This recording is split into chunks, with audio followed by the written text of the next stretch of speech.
Ekspor Cina melejit, tapi AS stop impor. Perang dagang Trump bikin geger dunia. Cina kembali membuat dunia terkejut, bikin chip 5nm tanpa teknologi barat. Kepemilikan asing, 5 perusahaan AS yang kini dimiliki Cina. Halo Sobat Pojok, berikut 3 berita terpopuler yang kami rangkum di channel YouTube Pojok Negeri Media.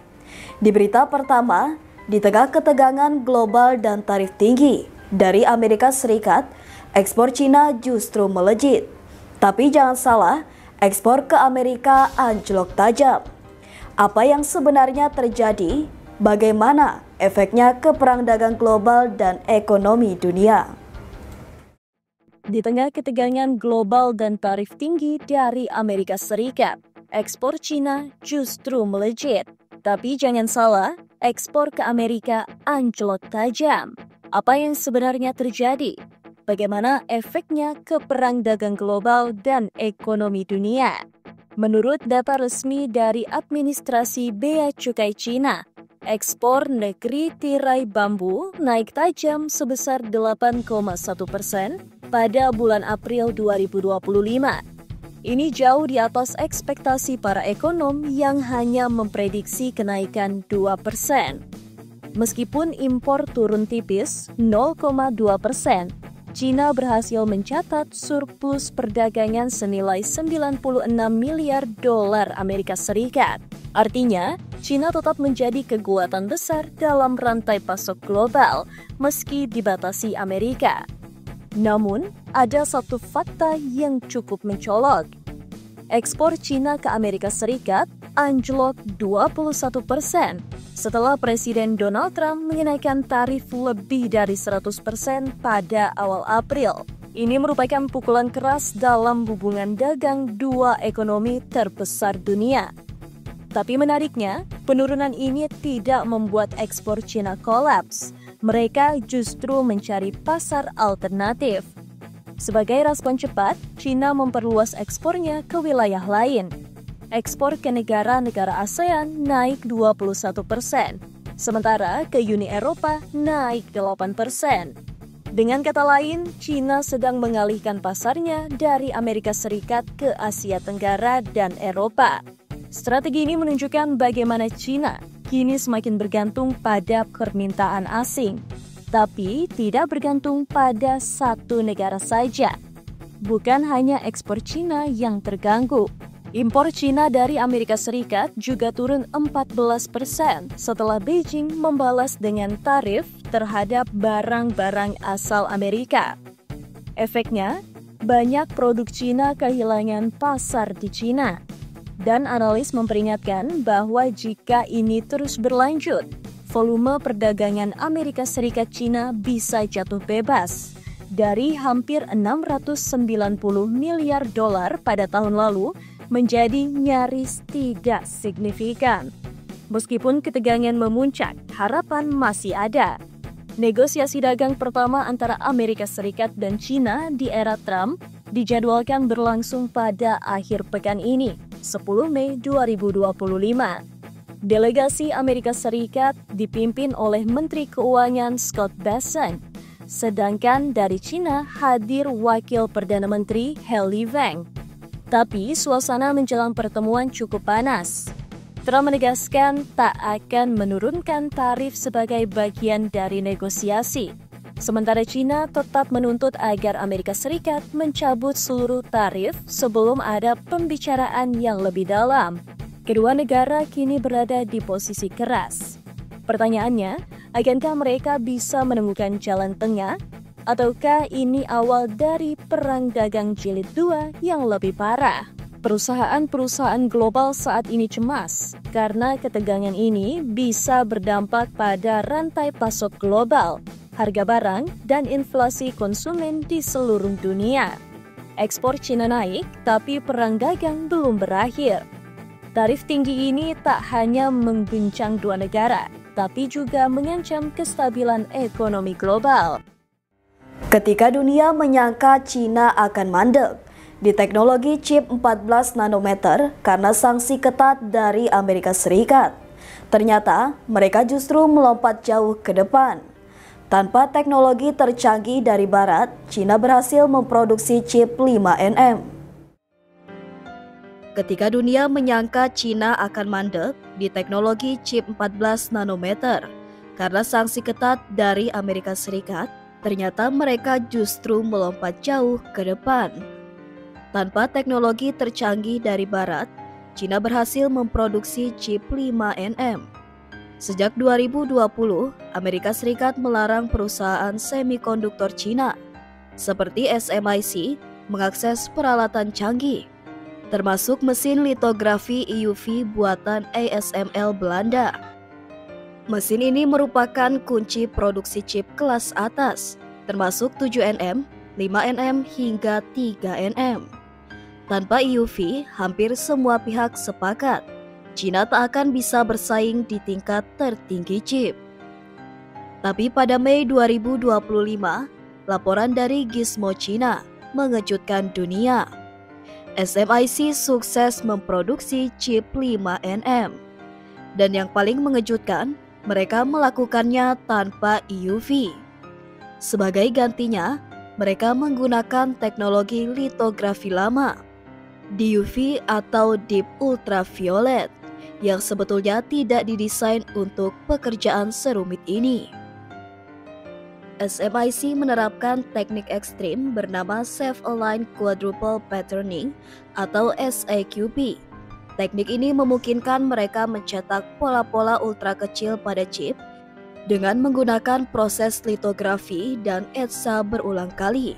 Biasanya 1 kali cukup.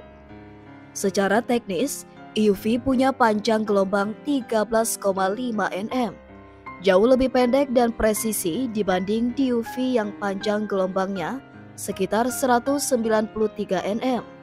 Makanya, DUV dianggap tak cocok untuk chip 5nm.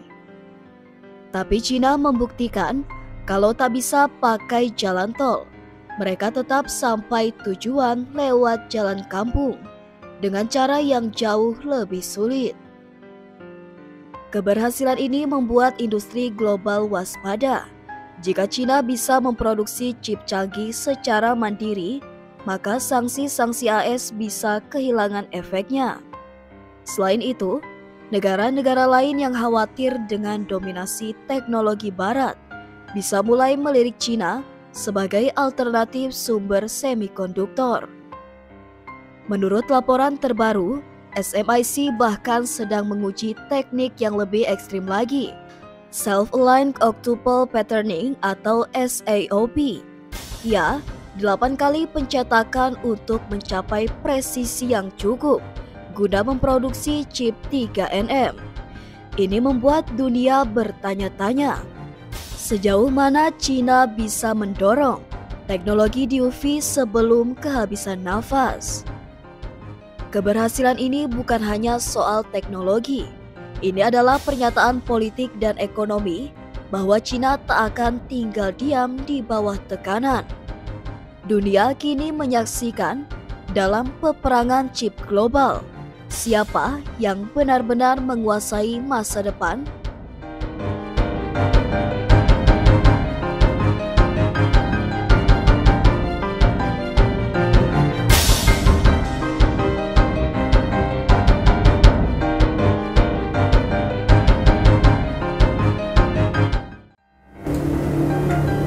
Dalam 1 dekade terakhir, bisnis di Amerika Serikat telah mengalami perubahan yang tidak terduga. Di balik nama-nama besar yang selama ini menjadi simbol kekuatan ekonomi AS, kini tersembunyi kekuatan baru, kepemilikan asing khususnya dari Tiongkok. Dalam 1 dekade terakhir, bisnis di Amerika Serikat telah mengalami perubahan yang tidak terduga.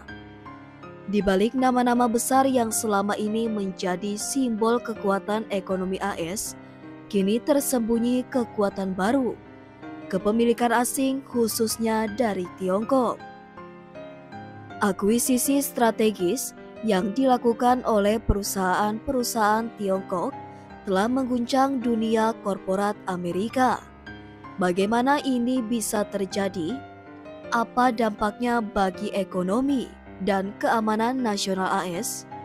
Mari kita mulai dengan Smithfield Foods, perusahaan daging babi terbesar di dunia.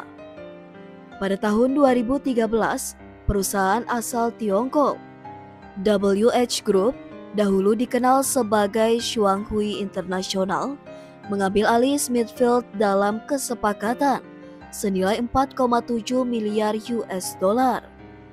Bukan hanya perusahaan daging, tetapi juga lebih dari 146.000 hektar lahan pertanian di seluruh Amerika Serikat.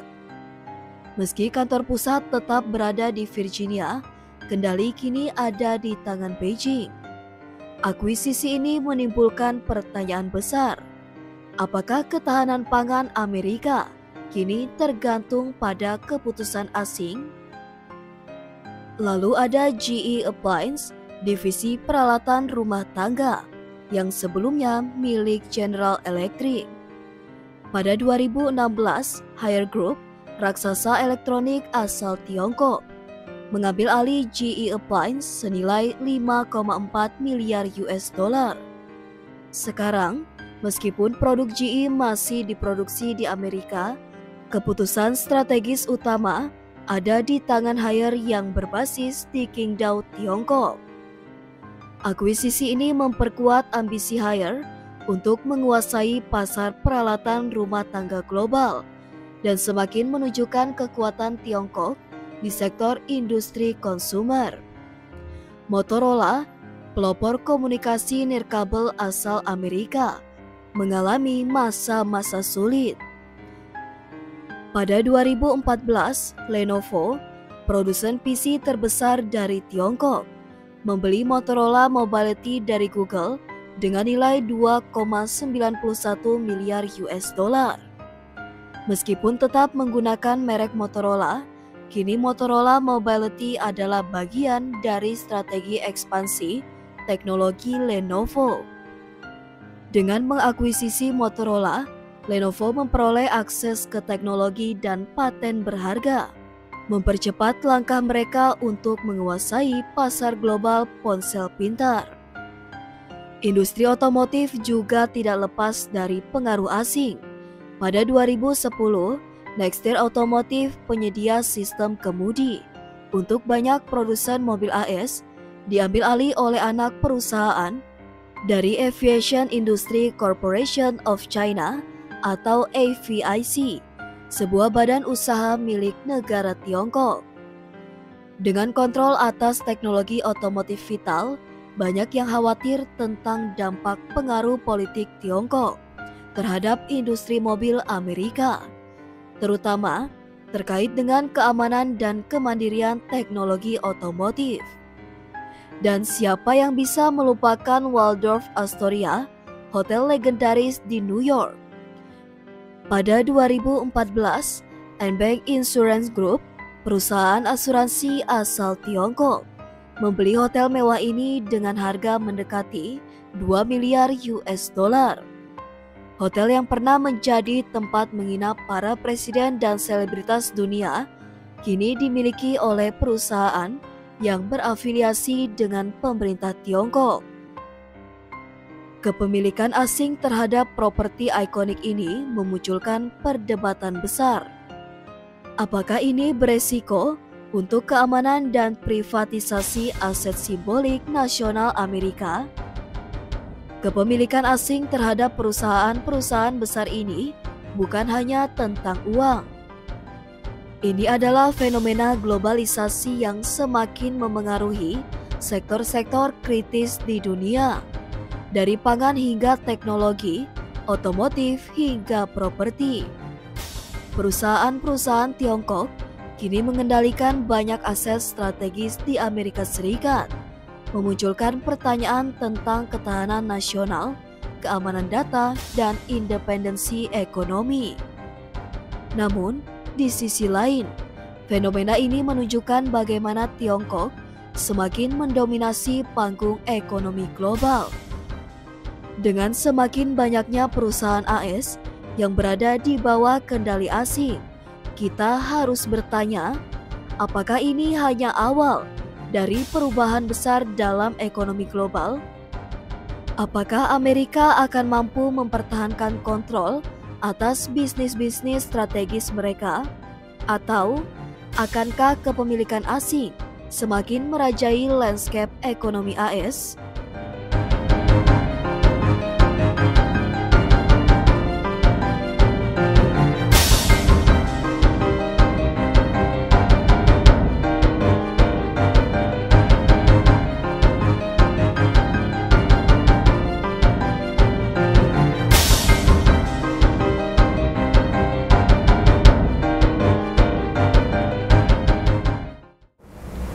Itu tadi 3 berita terpopuler di channel YouTube Pojok Negeri Media.